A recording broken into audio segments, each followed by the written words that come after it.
दूसरा, भगवान ने अरण विद्या का वर्णन किया है, जो सन्यास ले लेते हैं, विवेक वैराग्य षट संपत्ति और मुमुक्षु से जान लेते हैं कि अब ये विषय मेरे काम के नहीं है। वो तो नहीं भोगते कुछ, लेकिन उनकी बुद्धि साधना के बल पर वहां से हट जाती है विषयों से।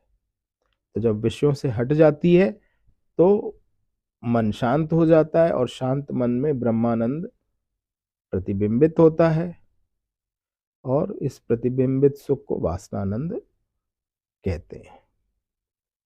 और जब ये वासनानंद का अनुभव होता है तो वो अखंड एक रस रहता है, वो कम ज्यादा नहीं रहता, पूरा का पूरा ब्रह्मानंद समझ में आता है। और ब्रह्मानंद कैसे समझ में आता है? कि मैं ब्रह्म के आनंद का अनुभव कर रहा हूं, ये अवस्था रहती है। लेकिन राजसिक और तामसिक व्यक्ति को तो ये संभव ही नहीं है ना? घोर और मूढ़ वृत्तियों में मायाकृत उपाधियां ही समझ में आती हैं। बहुत बहुत हुआ तो रजोगुणी व्यक्ति ये कह देता है कि भाई सब भगवान की मर्जी से हो रहा है, या सब भगवान ही है।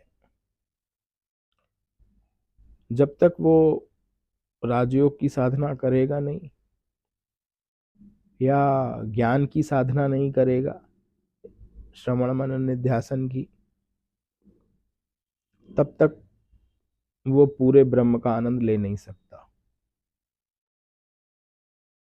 इतना भी समझ लेगा कि जो हम हिल डुल रहे हैं वो ब्रह्म की सत्ता से ही है, बस इसके आगे नहीं समझ पाएगा।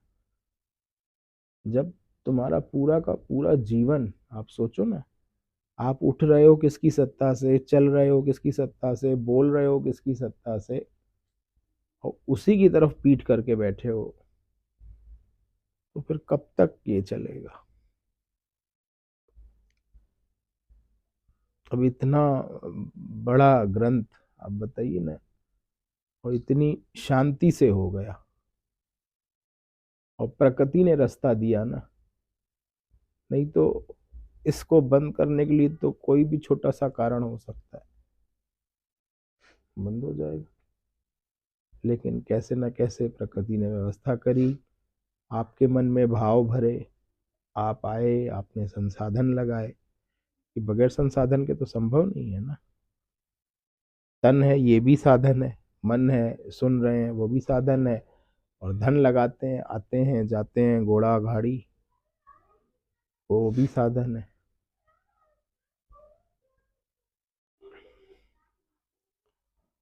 अब जो वासनानंद में पहुंच गया, ये तो बात समझ में आ गई ना, वासनानंद तक कैसे पहुंचेंगे? या तो राजयोग की साधना से, या अरण विद्या की साधना से।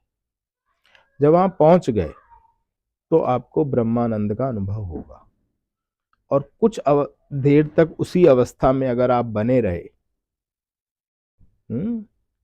तो फिर क्या होगा? ज्ञाता ज्ञेय और ज्ञान की त्रिपुटियां भी समाप्त हो जाती हैं। पहले तो ये लग रहा है कि मुझे आत्म साक्षात्कार हुआ, ये अनुभव होगा जिस दब होगा ना, मुझे ब्रह्मानंद हुआ। धीरे धीरे वो अनुभव भी खत्म हो जाता है कि मुझे आत्म साक्षात्कार हुआ। मुझे आत्म साक्षात्कार क्या हुआ? मैं ही तो आत्मा हूं, ये अनुभव आने लगता है एकदम। फिर मुझे हुआ नहीं, मैं ही आत्मा हूं, ये अनुभव हो जाता है। इसको बोलते हैं भूमानंद। क्योंकि स्वयं प्रकाश स्वरूप होने के कारण इसमें मन बुद्धि किसी साधन की अपेक्षा नहीं करता, ये ज्ञान, इसीलिए इसे अद्वितीय बोलते हैं, और इसकी अनुभूति भूमानंद है। ये अंतिम अवस्था है। अभी तक आपको बताया गया ब्रह्म साक्षात्कार करो, आत्म साक्षात्कार करो।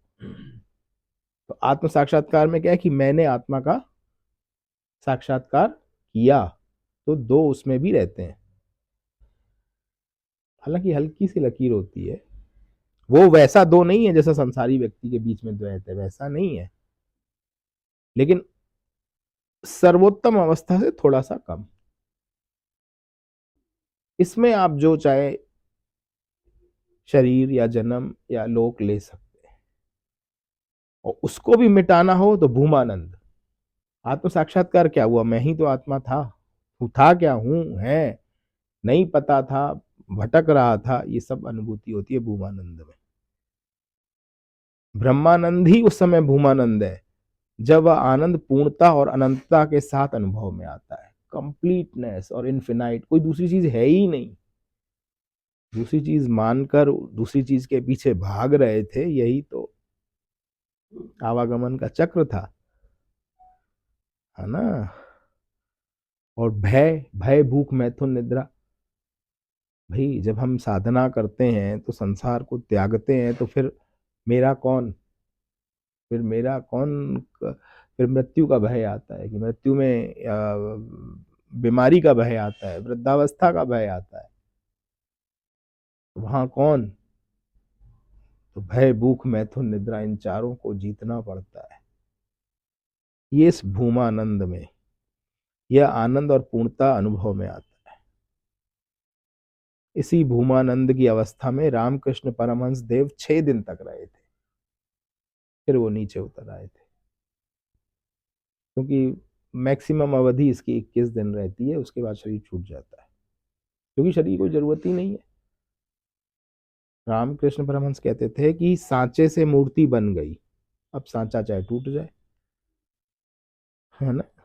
अब देखो ना, कितने पंडाल सजाते हैं, और जहां उत्सव खत्म हुआ सब उखाड़ो, है ना। तो वैसे ही है, ये शरीर की जरूरत है भूमानंद के लिए, भूमानंद हो गया शरीर हटाओ। ये अब भगवान लास्ट में ये बता रहे हैं, क्योंकि अब इसकी पूर्णाहुति हो रही है पंचदशी। पहले तो अभी कितने देखो 14 अध्याय तो आत्मा साक्षात्कार और ब्रह्मानंद बताते रहे। अब बहुत बारीक माइन्यूट सूक्ष्म अति सूक्ष्म ज्ञान कि वो भी खत्म हो जाएगा, और आप भूमानंद में, ये लक्ष्य है। और जब तक यहाँ नहीं पहुंचे तब तक तो भाई कोई ना कोई समस्या बनी ही रहेगी। काजल की कोठरी में कितना ही सयान हो जाए, एक लकीर आधी लकीर तो लगी जाती है। तो ये अंतिम अवस्था है। स्वयं प्रकाश तथा अद्वैत निरुपाधिक ब्रह्म तत्व भाषित होने पर त्रिपुटी नहीं रह जाती। ज्ञाता ज्ञेय ज्ञान ये नहीं रह जाता। ज्ञाता मतलब जानने वाला, ज्ञेय मतलब जिसको जाना, और किसको जाना? ज्ञान को जाना। ज्ञाता ज्ञेय और ज्ञान, कर्ता कर्म और करण, ये जो त्रिपुटी है ना, ये सब खत्म हो जाती है। तीन का, यह वह और मैं, जीव जगत और ब्रह्म, ये जो तीन चीजें हैं वो सब एक हो जाती हैं। किसमें? भूमानंद में। इसके लिए जन्म मिला है, और ये कोई बताने वाला नहीं है। ये तो कोई भाग्य थे किसी जन्म के कि ऐसा ग्रंथ आया, और ग्रंथ के साथ साथ भगवान ने सारे साधन भी जुटाए। सबसे पहला तो मन ही लगे, मन ही नहीं लगता। कोई कहे 15 अध्याय बगैर किसी पारिश्रमिक के मिलना तो कुछ है नहीं। संसारिक रूप से बाहर में आप संसारिक में कुछ काम करो तो कुछ मिलता है, इसमें तो कुछ मिलता नहीं है, फिर भी मन लगे। आप समझ रहे हो कितनी टफ बात है, जिसमें कोई आपको संसारिक रिवार्ड ना हो और फिर भी मन लगे, तो ये क्या है? ये चमत्कार नहीं है? वो भी सालों साल, महीनों तक आदमी नहीं कर सकता, तो ये क्या है? ये तो चमत्कार है ना। ये आपकी अंतिम अवस्था है। त्रिपुटी समाप्त हो गई तो क्या स्थिति कहलाई? भूमानंद। वहां पे आत्म साक्षात्कार या ब्रह्मानंद नहीं भाई कहेंगे। जब आत्म साक्षात्कार करने वाला ही नहीं रहा तो उस स्थिति को वेदांत की भाषा में कहते हैं भूमानंद।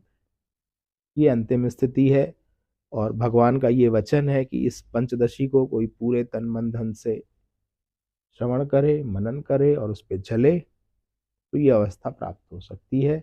और हजारों महापुरुषों ने इस ग्रंथ के माध्यम से भूमानंद को प्राप्त किया है।